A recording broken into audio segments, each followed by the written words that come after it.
how police got those confessions from Ridgway. The hundreds of hours of video show it was a game of cat and mouse. KOMO 4's Liz Roca has been going through the material for a second day and has the latest. I'd say the first 10 days I was still lying, and the last 4 to 5 days I've been telling the truth. This revelation from Ridgway infuriated investigators. For the first 2 weeks, he'd led them astray with lies and games. To a certain degree, I think he got some kind of pleasure out of it. Task Force Sergeant C.B. Gates says detectives resorted to their own games to get the truth. I don't know how it happened with the first one. Maybe the first one I choked like this, but I don't remember how I did the very first one. I just don't. Ridgway was having trouble remembering his first kill, remembering important details. And then you had these two white. Yeah. So detectives interrupted interrogations with angry outbursts. That victim was shot. Was shot? Was shot. So start thinking about what you're saying. Okay. Okay?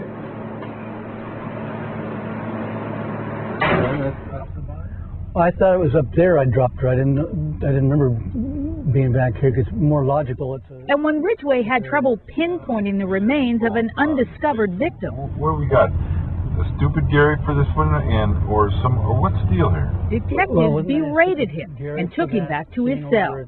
And since the killer relished trips to his crime scenes, investigators used that to their advantage. Here, Ridgway's all ready to go, but a detective, angry that he's been misled, abruptly cancels the trip. You're not going anywhere. Take your ass back to the cell, and when you want to start telling the truth, you let us know. So that was a complete setup. He was never going on a road trip that day. We just wanted to see if we could possibly push him to be able to either remember better or be a little bit more truthful with us. What would you like for lunch?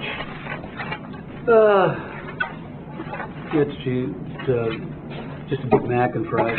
When he did tell the truth, they rewarded him with his favorite meals. And Ridgway insists in the end he eventually told the truth to spare his own life and the victims' families.